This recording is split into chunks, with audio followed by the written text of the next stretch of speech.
Welcome to Bastard Quest. I'm the game bastard, Kyle. I'm Todd. Rico. It's Corey kind of jumbled up. Okay. I'm Austin. I want to be called Rico from now on.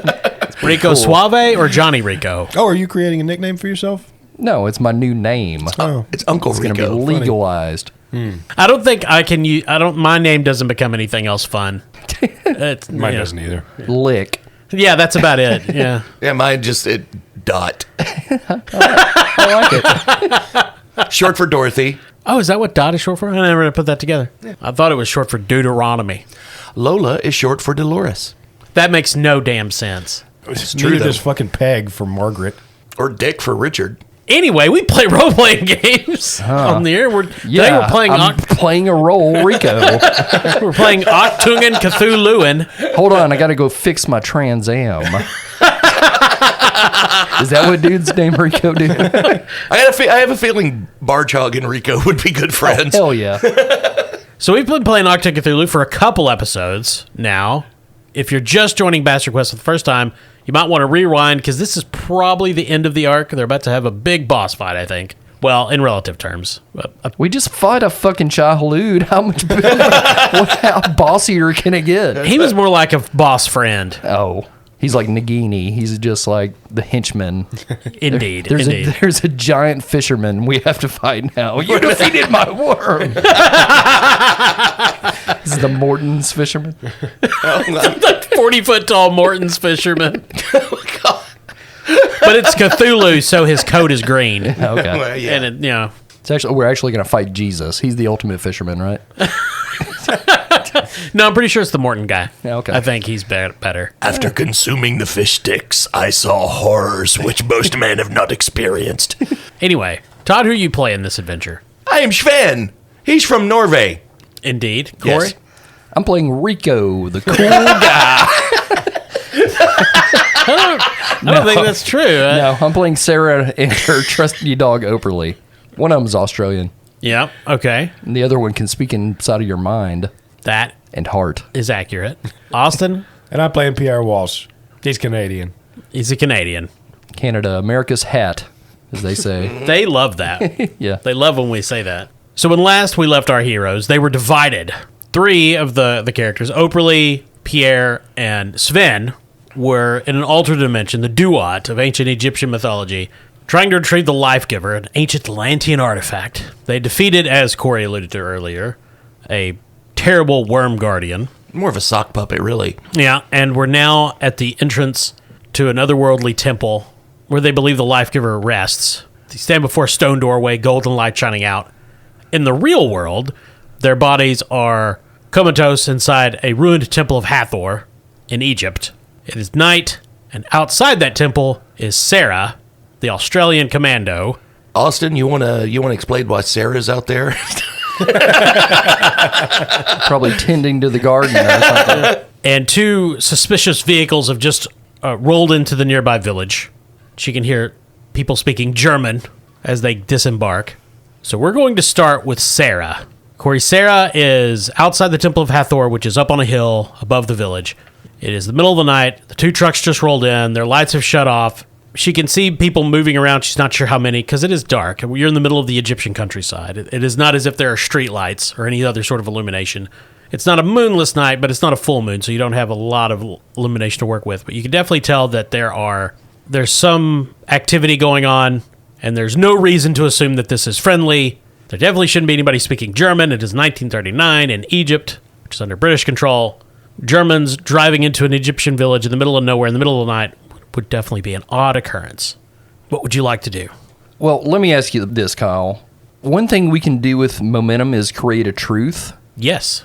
Can we say that in the time that the rest of the squad has been in Dream World, Sarah was setting up like a perimeter with perhaps like tripwires or claymores or some shit like that? If I spend the momentum to do it? I'll tell you what. You can create the truth booby traps. Okay. And you can use any equipment that the group has, because Sarah would have had access to all of it, because they're asleep. What are they going to do? Right. And you don't have to decide where these traps are right now. Okay. But at any time, you can try to trigger a booby trap or Okay. tell me, where the booby trap would be set up. Using equipment we have on hand. Using equipment that the characters have on their sheets. Yeah. Okay. I mean, to be fair, I don't recall us being like, okay, let's get claymores and stuff when we were mostly getting like digging gear. I know we got weaponry and stuff. Yeah. But So Pierre has a few charges of C4 if you want to make use of those. yeah, that's right. Yeah, for sure. I know that Pierre has some explosives.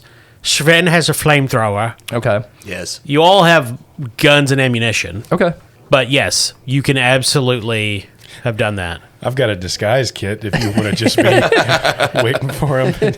Hi there. We're different explorers. I'm sure Sven still has his mime costume.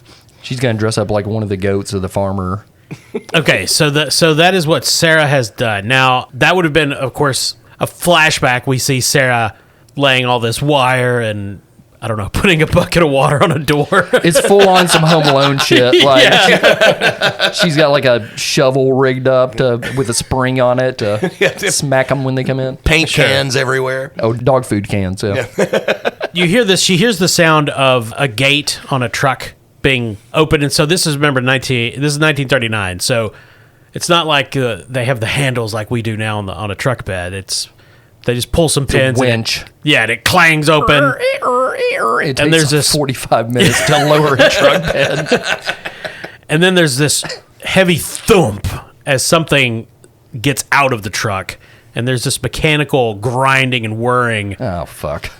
Lights clip on, and she can see this large figure, probably 7 feet tall, trudging out of the village toward her. And she can't make out a lot of details, but it's definitely some sort of German ED-209.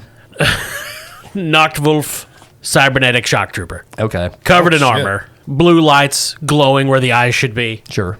Like they had. Yeah. Yeah. Yeah, well, look, read a history.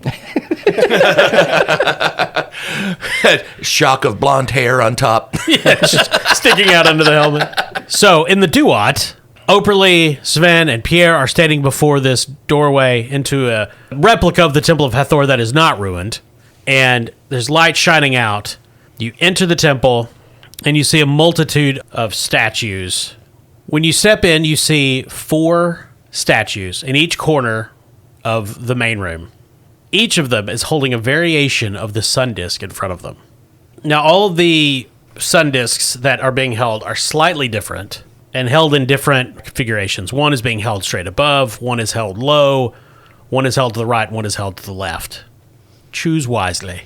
Okay, so 4 separate statues, and they're just kind of holding each of them in a different position. Yep, and the sun disk in each is variable. They're not all the same.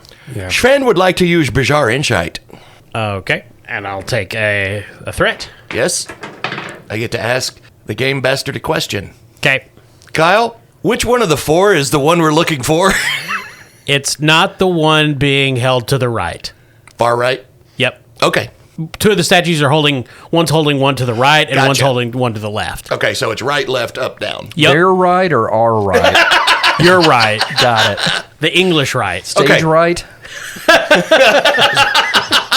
There's actually 6 discs. One is up, down, left, right. Yeah. Okay, well, I've eliminated 1. Okay. Are the statues identical, Kyle? The statues themselves appear to be identical, save for the way their arms are positioned with the discs. Okay, But gotcha. otherwise, they appear to be a fairly generic representation of an Egyptian pharaoh. Now, we're in the dream world. Yes. Everything's wacky. Yup. Are there like compass directions in the dream world, or is there like a north, south, east, and west to us here? What skill are you going to use to ascertain if that is the case? The dog? Yep. Okay. I didn't make your characters. Okay. I mean, I would guess this would be a reason test, and Operle don't need to be doing that. I think this is more a reason and observation. Yeah. Okay, I have a reason and observation of 11, reason of 8, observation of 3. Okay. Beats Operle. Okay, and the question we're asking is whether the directions they're holding the discs correspond to like any compass direction. Yeah. Got an 8 and a 17, so 1 success. They do.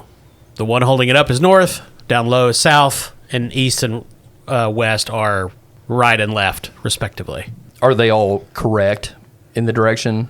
Like, I would assume the one, if it was correct, the one holding it to the left would be the west. So east and west are correct. North and south are not correct. Is the answer we're looking for here. North and south are incorrect. That makes me think they're not the ones we're looking for. Yeah. Right. And we know the one on the right doesn't matter. Yeah. So, So I'm guessing maybe the left? Yes. I mean, the other name for this is a golden sun disk, not just the life giver. So I would imagine it would have something to do with like the rising and falling of the sun. Which But if people did use as a direction finder Yeah. in those times. we know the one on the right doesn't matter. So yeah, I'm good guessing the one on the left. Sure. Let's just grab it. If we explode, we explode. Agreed. Yeah. Who's grabbing it? Not Operle. No He hands. doesn't have hands. Of course, No. he could bite it. Yeah, no. I think Sven would be the logical choice too. Yeah, Okay. he's the most expendable. Actually, we got a Canadian. If Sven wants to take a turn, that's fine. I grabbed the shield in the last chapter, so And I think you stuck your hand in that wall that was possibly chop it off. So, yeah, Sven's turn Yep. to almost die. I am a master of magics. They do not frighten Sven. Okay, Todd, I'm going to ask you a very important question, Yes. and you have to answer as if it's what Sven would do. I'm trusting you. Okay. Does Sven have on gloves or not? Yes. Okay. Sven with Sven gloves on. typically wears a parka and things like that. And this is a dream manifestation of Sven. Yeah, In Egypt, he was topless. he does have on gloves in his art, yeah. So Sven reaches out towards the sun disk, and we're going to cut back to Sarah. Oh no. So this giant armored Nocturnal stormtrooper is tromping up the hill towards Sarah, which she is in a concealed position, so she assumes they don't see her yet. Obviously, his destination is the Temple of Hathor. Behind him are two regular Nocturnal troopers, a few feet behind on either side. We're in initiative. They don't seem to know Sarah is there. As an Australian, I'm assuming she can hide effortlessly in any environment. Oh, yeah. She That's what they're known for. crouches in the shadows at all times. And it's night, and they have lights, so they are obviously easy to detect. Corey, you can take a normal action with Sarah and, I don't know, throw your boomerang or whatever. Or you can tell me about the first trap they encounter. Yeah, basically, Sarah is concealed behind one of the many pillars in the temple. Okay. And she throws a rock towards the direction of one of her traps to kind of draw their attention towards it so they'll walk into it. Okay. She has athletics as a skill and the attribute coordination, maybe? Yeah, because I think hitting some target to make a sound is more important than being able to get it there. That doesn't seem like the obstacle. So coordination and athletics. Okay. It's a 13. So to get their attention and get them over there, I'm going to say that's difficulty 2. It's a 10 and a 13, so 2 successes. Nice. Ooh, right on the nose. What does she hit that draws their attention? A gong. Just a gong in the middle of the field? Right. Wow. Well, no, it's in the temple, right? Oh, I assumed this was like out in the field before they got there, but it could be in the temple, yeah. Well, Oh, I see what you're saying. She's hiding in the columns, waiting till they get in, and then, okay. right. She's got traps set. She's just trying to draw them. And the trap very well may be outside. But It's up to you. The sound is just drawing them in that direction towards Yeah, the traps. so she could bounce it off the columns or the walls or something. Right. Okay, so there's a... Yeah, and- it basically it hits multiple columns multiple times, and the way she threw it and the angle was so good, it's Morse code for this way.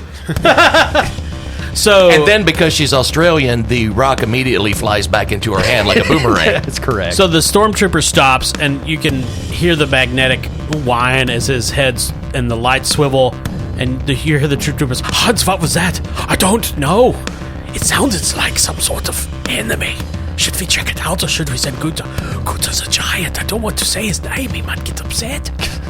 And this is in German. Okay. So eventually one of them, I will go check it out. Okay, be careful, Eric.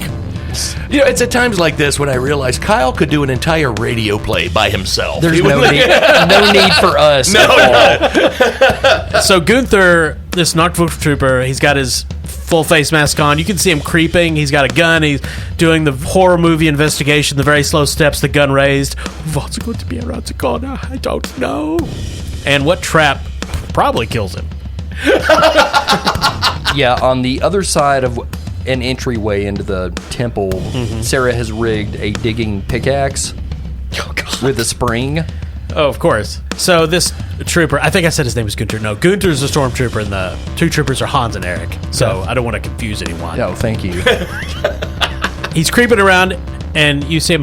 Oh, I see something. It's just a tool. Ah! Ah! Corey, you can roll damage. Okay. We'll say 5 dice. Sounds good to me. Okay. Okay, just 1 4 there. It's a total of 5 damage. Nice. So the pickaxe swings out and slams into his chest. There's this wet, and he's screaming. Blood is spurting out. I was attacked by a dwarf.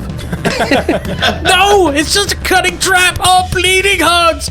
And Hans runs over there. Oh, Eric. Bleeding Hans is what he said. Oh no! I can't do anything. And so the stormtrooper Gunther just pans his head away from them and starts walking in further. And he is searching for Sarah. Cut over to this actual little dwarf scurrying over into another hiding place with his mattock. Yeah, bring it out, guys. He's been here the entire time. We just never mentioned him. So, does Sarah have stealth, I assume? Yes, she does. All right. So she's going to have to evade the Nocturnal Stormtrooper. Okay, would this be agility and stealth? Agility sounds good to me. Okay. That'd be a target 11 for Sarah. So I'm going to spend 2 threat to give him 2...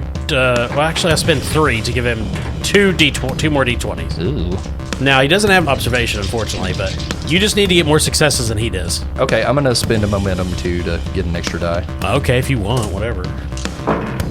Ooh, it's a 20, a 6, and an 18. I have not used any of my fortune yet. I'm going to use one Okay. to re-roll that pool.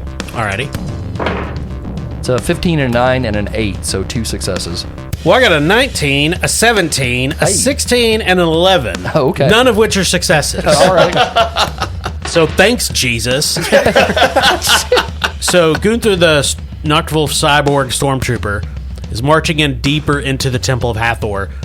Searchlights panning around, searching for you, but we see Sarah scampering nimbly through the dark, and behind it all cries of, "Oh, you were so young, Eric! Don't you die on me!" I love the camaraderie amongst the Nazis in this story. Inside the Duat, the dream world, Sven, with his gloved hands, is reaching for the sun disk. Yes, the one to the left. Just so you guys know, I'm not totally full of shit.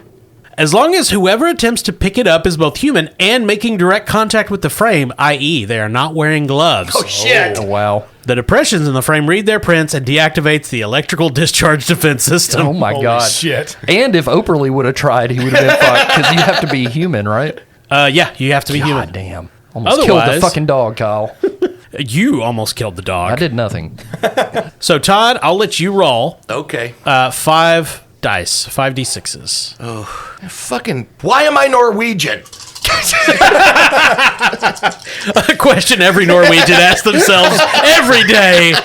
Apologies to our Norwegian listeners. The slogan of this podcast at all times is "We apologize to all nations." And this series, I think, really puts an exclamation Especially point so. on that. This reminds me of Captain Olaf's Happy Fun Time. Yes, it Yeah. does. Why am I Norwegian? Why am I eating the antlers as cereal in the morning? That's a Lars von Trier movie. Why am I eating the antlers as cereal in the morning? That's a cereal commercial. Yeah, right. Okay, so I rolled 2 3s and a 4, so those go away. And then I rolled a 5 and a 6. Okay, so you're going to take 2 damage with piercing 1. Do you have armor on? No. Okay, so you just take 2 damage. And does that go under stress or? Yes, I'm sorry, stress. I thought your parka was Kevlar. You take 2 stress, and you are stunned. Gosh, I am stunned. If I don't make it, please tell Flappy I love him. And that is when, from the doorways adjoining this large chamber, 3 blue-robed monks emerge. And one of them, the one that Operle has spotted, tailing them time and again, says, "Thank you, majestic agents, for finding the correct sun disk for us. We shall now be taking it back to our allies in the Nocturne." You guys are at initiative. Sven is stunned. Guess who would be the most powerful in the Dreamlands with his magic? Oh, shit. It would be Sven. Yes. We're going to cut back to Sarah, the Temple of Hathor. So Gunther the Stormtrooper is tromping through the colonnade, the room full of columns. Sarah is concealed, and he is heading straight towards the chamber, or the hallway that leads to the chamber, where Sarah's compatriots are comatose in the Duat, astrally traveling, as it were, to use the parlance of famed Kentucky astrologist Edgar Casey. Okay. And right now, all our listeners are going, what the hell is he talking about? Strangely enough, one of the things that Casey was famous for is trying to find the city of Atlantis. Oh, man, that's true. Yeah. What a psycho. Anyway, what is Sarah doing, Corey? Squatting in Okay. preparation for danger. Okay. So can we say the robot man walks into another Sarah trap? Yeah, absolutely. Okay. Do I need to roll anything? Yeah, I mean, you've got to make some sort of roll, but you can describe the trap and how it works. Okay. Can we say this is coordination and tactics? Depends on what the trap does. The tactics being, and she wasn't really sure this would be a great trap when she made it. Oh, here we go. There's a goose rigged up in the rafters. Rigged above are several jars of Vegemite. Rigged to fall on an unsuspecting German. What I'd like to happen is the Vegemite to like gum up the robot works. Yeah? Tactfully. Okay. I love that Sarah is just, this entire adventure has a rucksack full of Vegemite. At all times. You can't get that. There's one can of Foster's too. Oh, okay. Yeah. Granted, I just assumed that was the case. Yeah. Yeah, this could create a truth like he's slowed, Okay. gummed up the works. Okay. Coordination and tactics is 13. Okay. And she has a focus in battlefield tactics. Would that apply? That is the grossest stretch. She's home aloneing a bunch of Nazis. Not standard battlefield tactics. She would have trained it. Well, it's the Australian military, so maybe. Yeah, well. Yeah, they probably do this all the time in Australia. Now, listen, when you got to put the nails full of tar on the stairs. Sure. Okay. Target 13. Difficulty 2. 2 4s. My tactics is 3, so not quite a crit there. Okay, and so, yeah, there's this multiple smashing sounds as these jars full of Vegemite fall from a sack in the ceiling, smash all over him. Vegemite is running into the seams of the armor, and he has a new condition called gummed up, and you hear him, what is this? Stinks. Tastes like shit. It's terrible. I am all gummed up. And in the distance, he hears, I come from a land down under. And also, oh, Eric is finally dead. He lost it for one round, Gunther. I'll join you as soon as I come over my grieving. So do they have the trait grieving so that they're out of the battle? Well, one of them does. Okay. Because the other one's dead. Right. You murdered him. Yeah. Poor, innocent, genocidal Eric. occultist.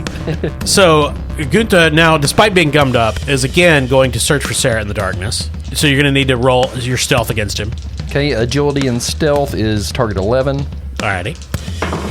It's a 2 and a 13, so 1 success. Well, I didn't get any either. So again, Sarah is still concealed in the darkness. Gunther's light is shining around, traversing slower because his gears are all gummed up, and you can just hear muttered mechanical German cursing. Scheiße, Stubkopf, Vegemite.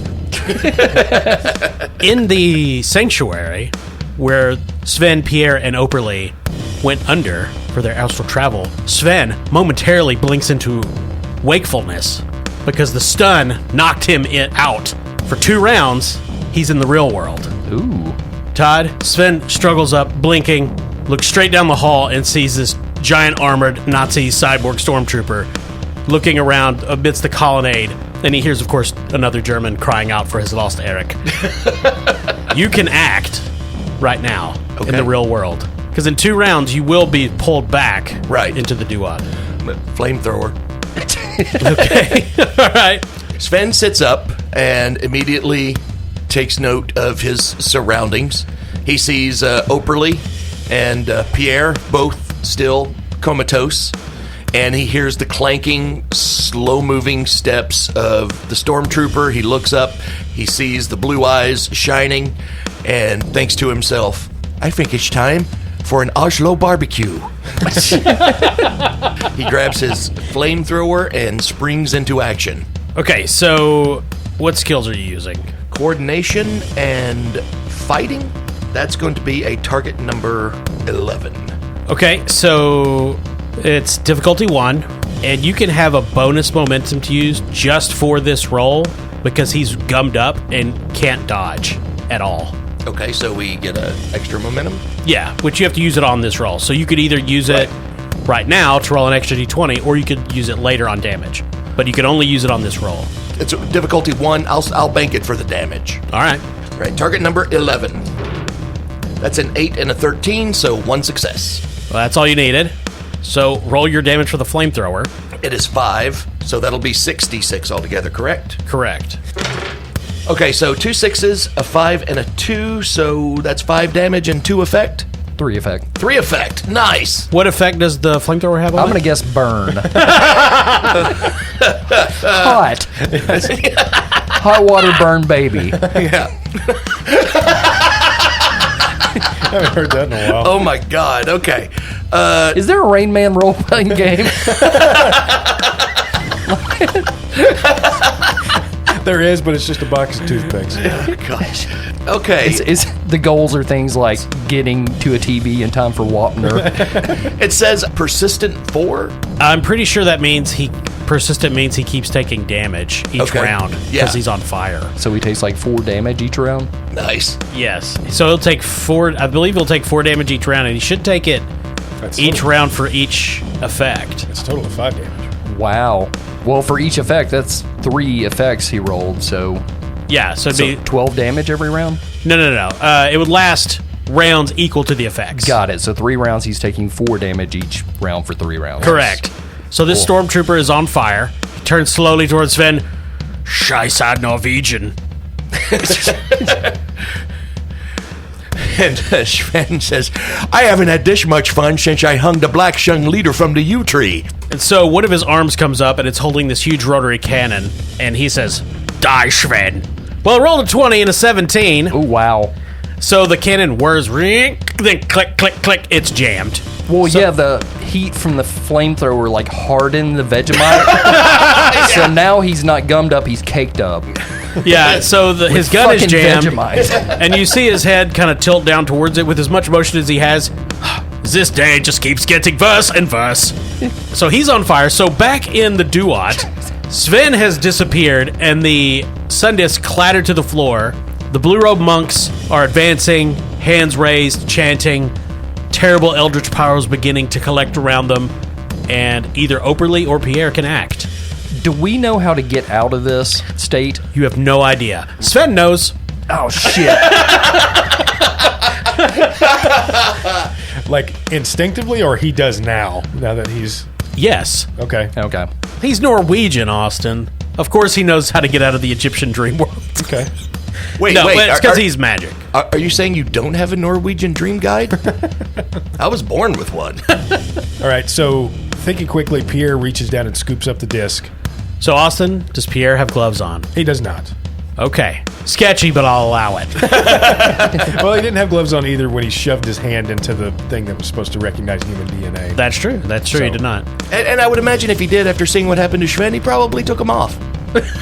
Well, So I'll say you would be right next to Sven, so I'm not going to say that takes an action. It's just something you can do. Okay. So here's a question, Kyle. Sven had his flamethrower in the real world. Yes. Do we have our weapons here? Yes. Okay. Okay. Though you notice that they have taken on archaic qualities. Okay. So I'm like, I have like the meat gun from that David Lynch From movie. Videodrome? Well, it's more like your gun has become a khopesh, an Egyptian sword. Ah. Or, well, a gun would probably become something like a javelin. Okay. So then I will turn the javelin to the monks and try to fire upon them. All right. try to skewer them. Another old man skewer.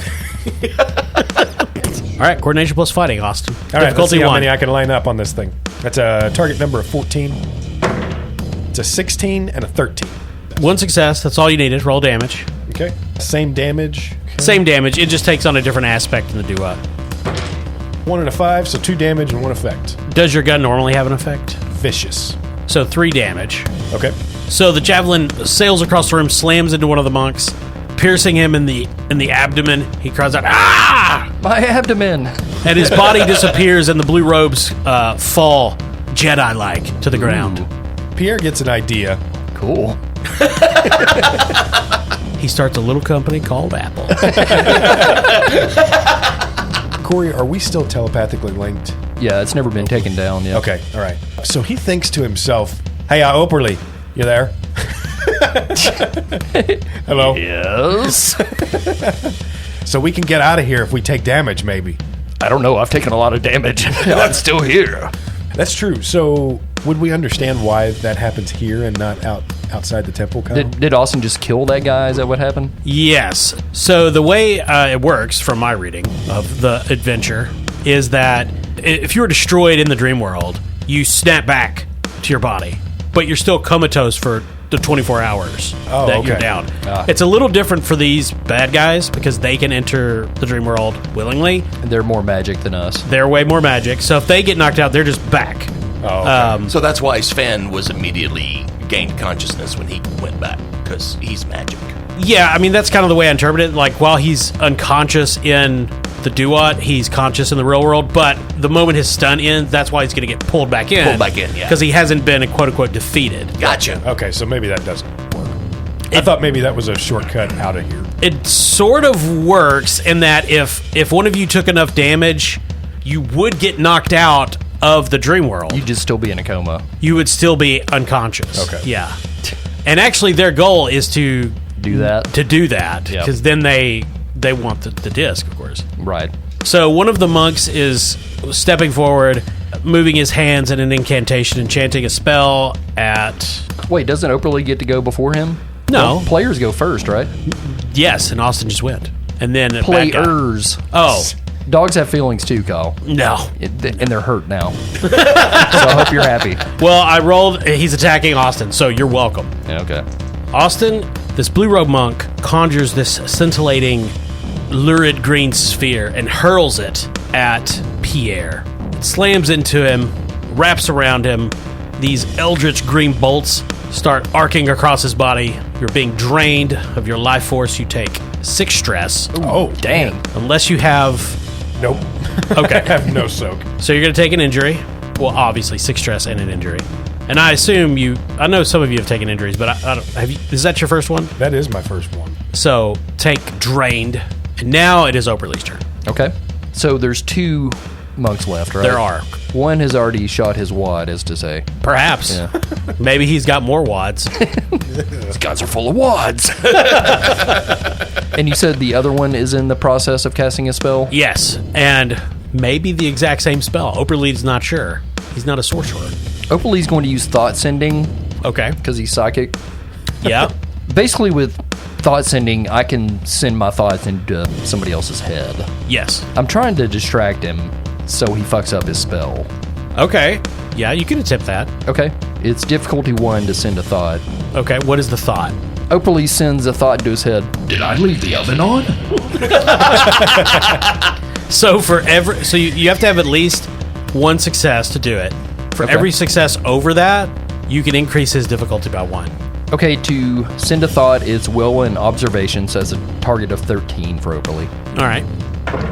14 and a 12, so 1 success. Okay. So that would not be enough to increase his difficulty unless you want to spend some momentum. Sure, I'll spend 1 just to make it happen. Okay. So is that just adding another die? No, this is increasing the difficulty of his spell. Got it. So instead of it being difficulty 1, it's now difficulty 2. And he is casting it on Operle. Fuck. I rolled a 1 Fuck. and a 6. You hear a voice. I do not have a stove, dog. I have a cook fire. Okay. Because I'm taking rustic baking. I'm a fan of cottagecore. He's going to increase his damage. Operle is going to take 7 damage. Okay, he's only got 3 stress left, so that Okay. hurt. So, does he have any injuries right now? No. So, that means he takes 3 stress. You can't take more than that. He will take 2 injuries, because 1 for taking more than 5, which, no, he couldn't. Okay, so he's only going to take 1 injury, which is going over his stress. He takes drained as well. Well, that sucks. And we're going to cut back to Sarah and Sven. It is Sven's turn, and he can sense the magic of the dream world drawing him back. At the end of this turn, he will go back. But for now, you can take 1 more major action. Okay, so he is already going to take 4 damage this round. Correct. I'm thinking lofting a Mills bomb at something already on fire might be cool. Sure. Okay. Yeah. So, Sven is going to throw a Mills bomb. And it would probably make the Vegemite poisonous. Yeah, exactly. Yes. That's well known. So, I think this is what? Coordination plus athletics for throwing things? Yeah, well, I don't have athletics, so I guess it's just going to be coordination alone. Fair enough. That is a target number of 9, and I rolled an 18 and a 9. So 1 success. I mean, that is all you need. How much damage does the Mills bomb do? 6.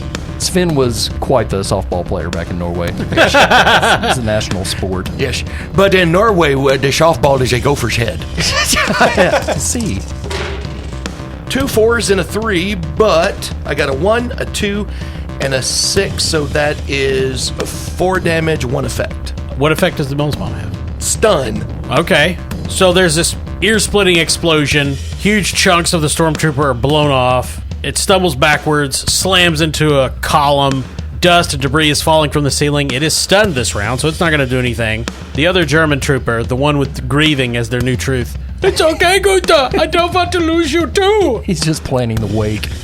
He runs forward and is aiming at Sven. So he rolled a 20 and a 2 to shoot at Sven. So this trooper is going to do some damage, but also a bad thing is going to happen to him. So 5 damage. This Noctwolf trooper opens up with his STG-44. Finn's going to take 5 stress. I only have 2 remaining. So you'll take the 2 stress that you can, and then the rest will roll over, and that is another injury. How many do you have right now? 2. From the after taking this one. Yes. Okay. So bullets are flying all around Sven, some of them piercing his parka. It is Sarah's turn. So the robot's in pretty rough shape right now, right? He's had better days. Okay. Yeah. I think Sarah's going to focus her attention on the other German soldier. He's Hans? the last. Yeah, he's the last one left, right? Yeah. Okay. Sarah's going to use her exploding bolas.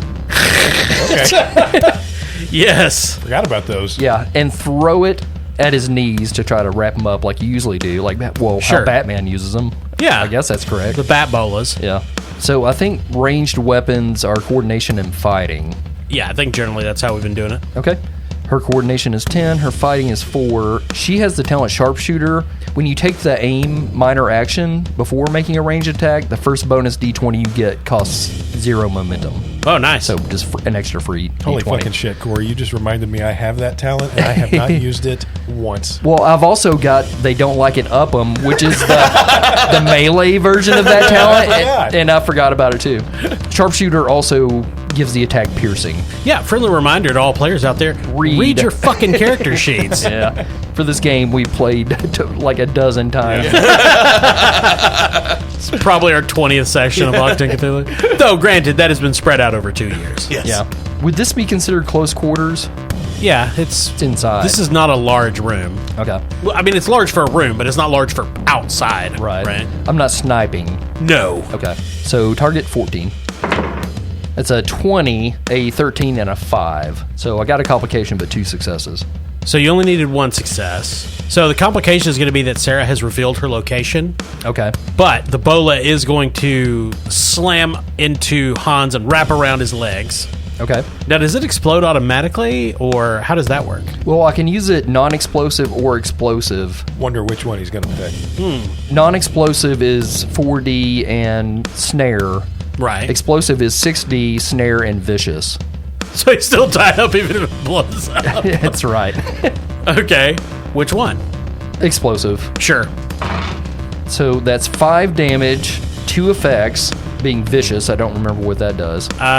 Basically, I think it just adds more. It turns the effects into more damage, if I Okay. recall correctly. So it's a total of 7 damage. So Hans' legs are blown off. Yeah. Both of them flying into dark recesses of the room. He falls down, stubs spurting blood. Eric, I'm coming! I'm coming to see you! My grieving has been turned into agony! And Sven, still laughing, says, "They will be eating Wiener Schnitzel in hell." Blood is spewing out. After a minute, he goes, "Oh, and I'm dead." Back in the Duat, Operle and Pierre are facing down the 2 blue robe monks who are advancing, reaching for the sun disk. The lurid green tentacular lightning from the sorcerer's spell has abated. Pierre still holds the sun disk. So do we choose who goes first? Or? Yeah.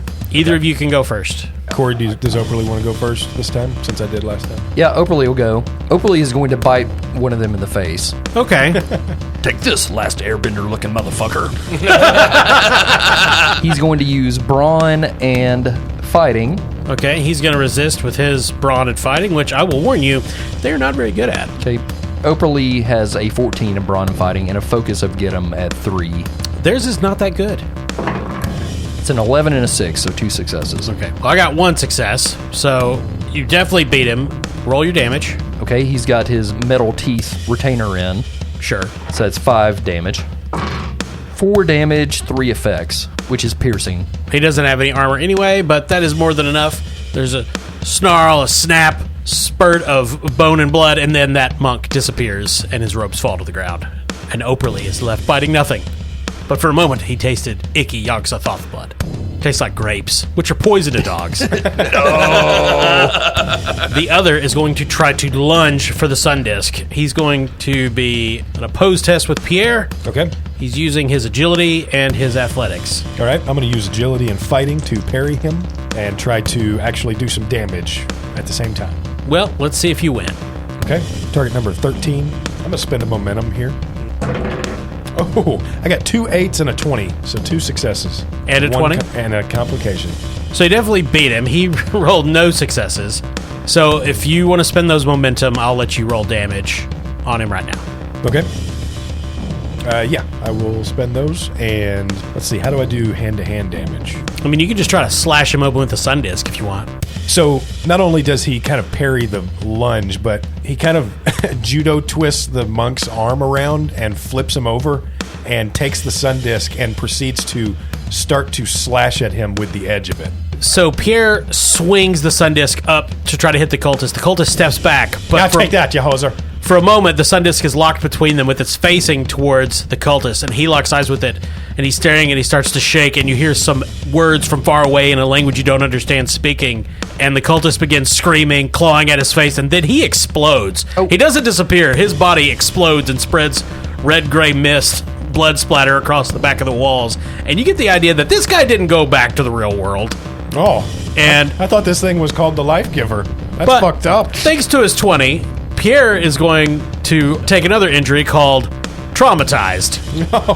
Back in the real world, Sven blinks out of existence, pulled back to the Duat.